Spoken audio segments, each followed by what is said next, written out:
l'espace et le temps. Ça serait peut-être un adage, je n'en sais rien. En tous les cas, celle qui a écrit cette phrase ne tombe pas comme une sentence, mais sans doute comme le miracle de la nature qu'elle s'est imposée depuis de nombreuses années, c'est-à-dire le choix de son art. Et son art est multiple. Alors, je vous donnerai son nom dans un instant. Alors, je peux vous dire qu'elle a un cursus tout à fait étonnant. Elle a pris des cours académiques à Fontainebleau, ça c'était il y a très longtemps, un bac littéraire, artistique, une école de graphisme publicitaire, un DUG AES option graphisme et photographie. Tiens, même l'école Boulle, attendez, c'est pas fini, elle a fait l'école des arts appliqués, un DEA d'art spectacle et communication, je continue, elle est art thérapeute, elle m'expliquera dans un instant de ce dont il s'agit. Et ben oui, il s'agit vraiment d'un joyeux cursus. Et ben maintenant, il faut mettre la main à la pâte. Hein.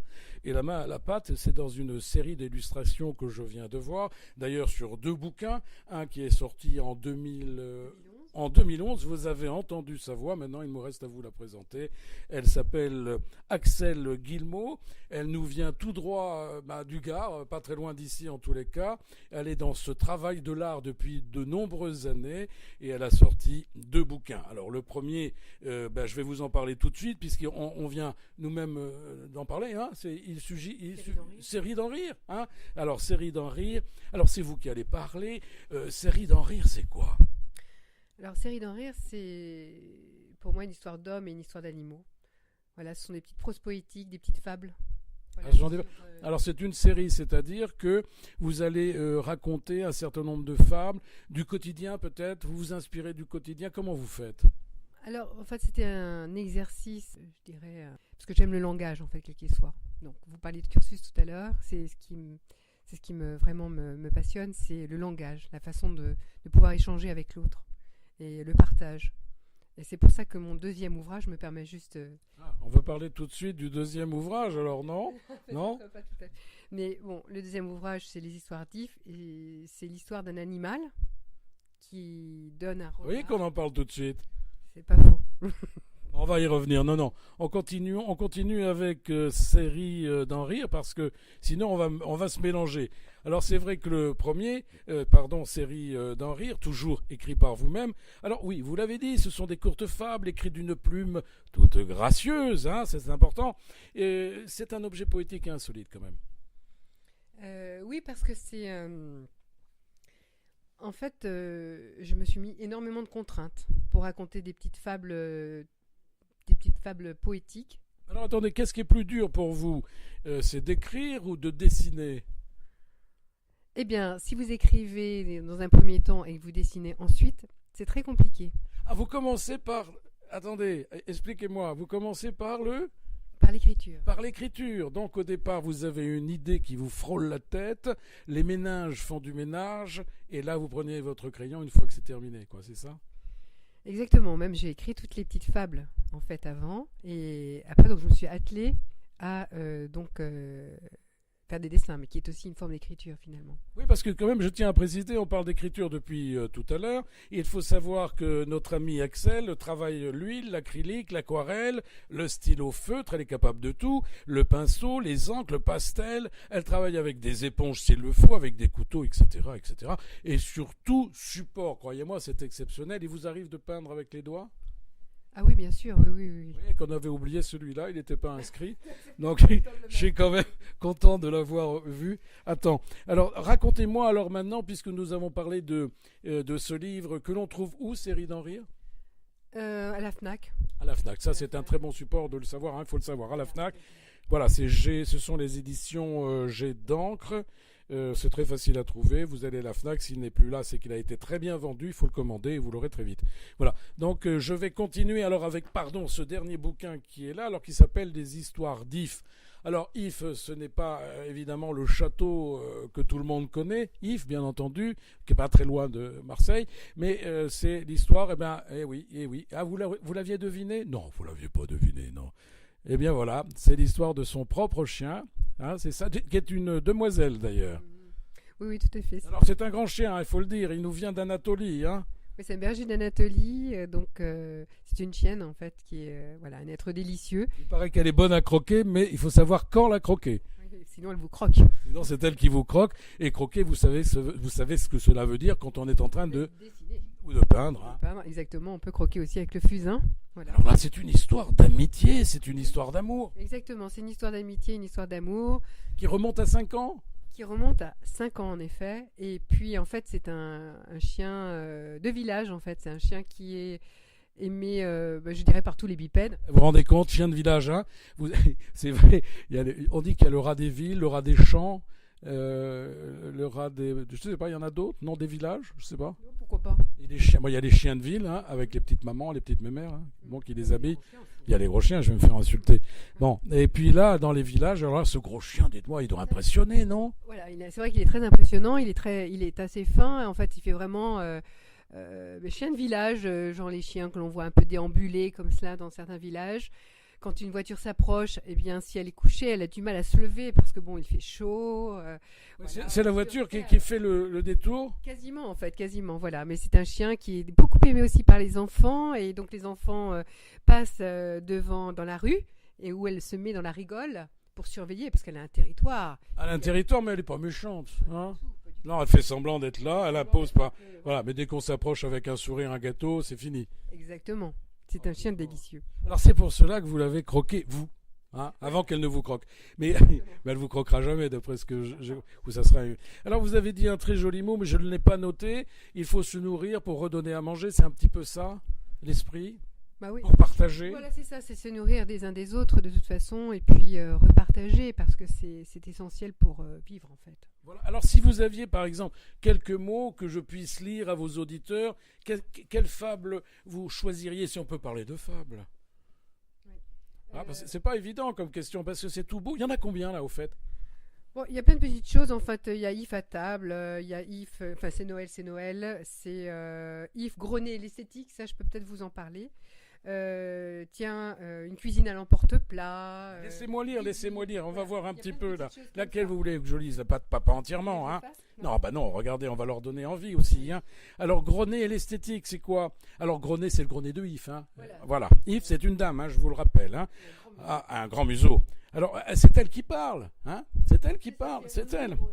Alors, écoutez, je vais me mettre dans la peau d'un chien, hein. C'est pas de la peau d'Yves. Oui, oh, c'est joli ça, c'est formidable. Alors, à gauche, tout va bien, j'ai le nez bien noir et l'œil jaune. À droite, rien à signaler. Ouf, ah si, j'ai bien un léger double menton qui se dessine, mais bon, rien de grave. J'ai des lèvres un peu minces, mais un bon coup de rouge à lèvres, et cela n'y paraîtra plus. Alors pourquoi Pierre m'appelle-t-il le gros nez? Voilà, hein, vous avez compris, c'est une histoire de chien racontée par un chien et écrite par sa maîtresse. C'est quand même incroyable, hein? Oui, en effet. Il faut avoir beaucoup d'amour. Oui, puis surtout, en fait, toutes les personnes peuvent se reconnaître dans cet ouvrage, en fait. J'en ai fait un avertissement. Voilà. Alors dites-moi, attendez, c'est pour tout le monde ça? Pour les enfants, pour les parents, les grands-parents? Pour tous, en fait, c'est un livre guiré, je pense doux, sensible. Voilà, j'ai voulu en fait peindre un petit peu comment dire, une certaine douceur à la fois d'un village dans le sud et puis la douceur de l'amitié et puis de l'amour en fait à travers le regard d'un chien, mais finalement à travers le regard des êtres humains en fait. Voilà, entre quadrupèdes et bipèdes, on se côtoie très bien. Et puis, ah oui, c'est vrai. Voilà. Ah, dites-moi, alors c'est formidable. Alors, il est édité, alors je regarde, je ne le vois pas. Ah là, Unicité. Alors, Unicité, je vous ai posé la question tout à l'heure. C'est une maison une petite société d'édition, pardon. Qui édite beaucoup de livres de poésie philosophique, etc., etc. Et donc là, c'est un ouvrage qui est un petit peu différent pour cette société d'édition. Et en fait, l'éditeur a tout de suite accroché, il a aimé ce mordant, on va dire. Voilà, alors si vous aimez les chiens, eh bien courez acheter ce bouquin parce qu'il est plein de vérité en quelque sorte, de poésie aussi. Et si vous n'aimez pas les chiens, ben vous allez les aimer, donc il faut le lire quand même. Hein, on est d'accord? On le trouve où? Le bouquin. Le livre, on le trouve à la Fnac, bien évidemment. Et ben voilà, à la Fnac. Dans une petite, la librairie Soi à Uzès. Voilà, et puis évidemment dans d'autres lieux, j'espère aussi à Avignon, etc. Voilà, enfin dans plein d'autres librairies. Et puis ce que je voulais ajouter, en fait, surtout, c'était de pouvoir dire aussi que ce qui est très important, c'est que on regarde pas assez l'autre. Voilà. Dites-moi, vous aviez un message à faire passer là, hein? Complètement. Vous profitez de mon micro? Bon, vous avez raison, vous avez raison. Non, c'est parce que en fait, je pense que le partage et la relation vis-à-vis de l'autre, quoi qu'il en soit, que ce soit un homme, un animal, il y a une forme de poésie, quoi qu'il en soit, parce qu'il y a une sensibilité, il y a une humanité. Enfin voilà, il y a des choses comme ça. Et en fait, je pense qu'il faut. C'est juste un regard pour dire qu'il ne faut pas oublier de regarder l'autre, parce que si on regarde l'autre, on l'observe aussi, et en fait on comprend beaucoup de choses, et on comprend aussi beaucoup mieux, je pense, peut-être aussi le monde. Voilà, on est en début d'année 2019, je pense que c'est un très beau message de paix en tous les cas. Axel Guillemot aux éditions Unicité, avec cette histoire d'IF, et ces histoires d'IF, puisque c'est au pluriel. Dites-moi Axel, vous avez certainement d'autres projets là en tête, non? On peut en parler? Ah oui, tout à fait. Donc là j'ai un roman que j'ai quasiment rédigé en fait, mais bon, j'ai les personnages à étoffer, mais j'ai eu un petit moment où les personnages ont pris l'ascendant sur moi et c'était un petit peu compliqué, donc il fallait que je prenne un peu de distance, bien sûr. C'est toujours dans le même principe, c'est-à-dire que j'aime illustrer en même temps en fait les histoires que je peux raconter. Ça, je trouve ça c'est une autre forme de langage. Donc, et puis ça donne justement l'idée de l'espace et du temps. Voilà. Et donc, là, dans ce prochain roman, donc, qui est presque bouclé, il y a après un autre projet qui là est un projet pédagogique sur du plus long terme, et ce sera peut-être sous forme d'actes ou de séries ou de que sais-je. Là, c'est aussi beaucoup pour les enfants, pour redécouvrir la langue française. Vous voyez, quand on a plusieurs cordes à son arc, il faut avoir plusieurs flèches.